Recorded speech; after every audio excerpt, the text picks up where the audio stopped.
I was Marcus Rothkowitz. You changed your name? My first dealer said he had too many Jewish painters on the books. So Marcus Rothkowitz became Mark Rothko. And now nobody knows I'm a Jew. A lot of people don't get an inside look at the creative process. And it's in this hour-and-a-half play, you really go right into the heart of the creative process. You get to see an artist create art. The play is about the painter, the abstract expressionist painter Mark Rothko. He was a very influential and important painter. And the play focuses on the 2-year period when he was commissioned, when he's working on a series of murals that he was commissioned to do for the Seagram building. They're called the Seagram Murals. And these were murals, a set of murals that were commissioned to hang in the Four Seasons restaurant in the Seagram building. The play focuses on a 2-year period when he's working on the murals with a new assistant named Ken, and it's about what happens during that time. And it's really about the struggle of this established artist he has a desire to create a special place in this Four Seasons restaurant for his artwork, to be contemplated, to be absorbed, to be meditated on. And it's about what happens when he finds out what the atmosphere in that place is really going to be like. And it's a moral dilemma for him, an artistic dilemma at the core of his being as an artist, as to whether or not he should put these paintings up there. It's the relationship between these two people and the discovery of truth in art and truth in life that they make. And he was a very, very difficult person, a genius, but a completely difficult person, really, to work with. Family, friends, everyone had a major problem with him, as passionate as he was. And it was a dark life, but the work speaks for itself for that. Do you know where I live? What? Do you know where I live? In the city? No. Do you know if uptown, downtown, Brooklyn? No. Do you know if I'm married? Why should I? Do you know if I'm married? Dating? Queer? Anything? No. It's actually a play about these two people, not just about Rothko. He's sort of the unwilling mentor, Rothko.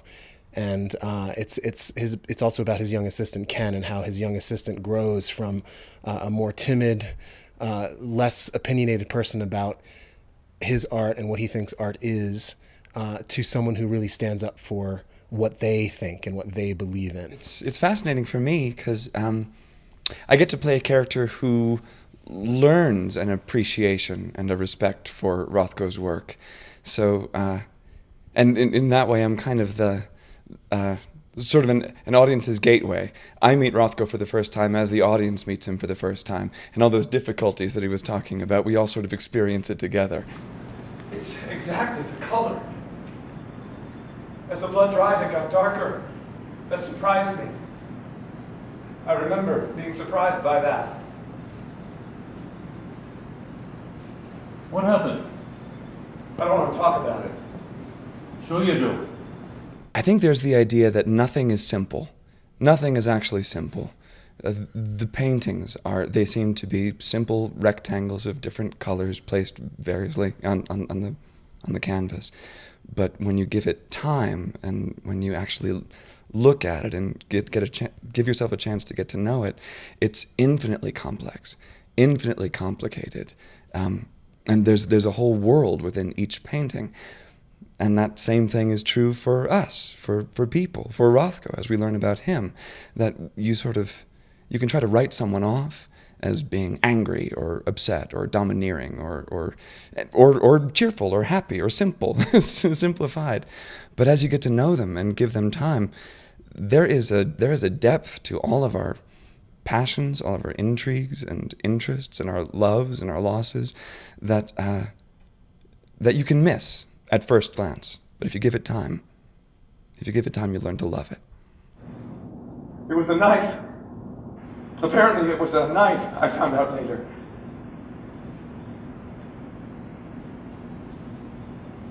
Burglars, I found out. At least 2 of them. But right now I don't know what to do. It's just see. I I don't want my sister to see anymore. Every great play has a common theme or message that anyone in the audience connects to, no matter how old, no matter how young, whether they're a baker or a teacher or a bus driver or an artist. And that is this idea of significance, which is introduced in the beginning of the play and brought back in the end of the play by the young assistant. Rothko, as an artist, is striving for something that we all strive for as people, which is for our lives to have meaning and for what we do, no matter what it is, to be significant in some way. And so if we don't necessarily get into the process of creativity, we understand on a basic human level that need to have meaning attached to our lives and what we do. And I think that's really one of the things that draws the audience in and everyone will connect with. You paint pictures of the men who killed your parents? What I imagine them to look like? Like what? Normal. I think the journey into art, into understanding the thing that drives the artist, the creative person, and no matter where that creative person is, that creativity has to be respected, whether it's in Timbuktu or here or New York or Miami Beach. The creative drive, the process, the yearning, the energy, the pain that goes through it. I think the artists we discuss in the play and their pain is very revelatory to someone who might find this a whole new experience because their interest isn't art, let's say.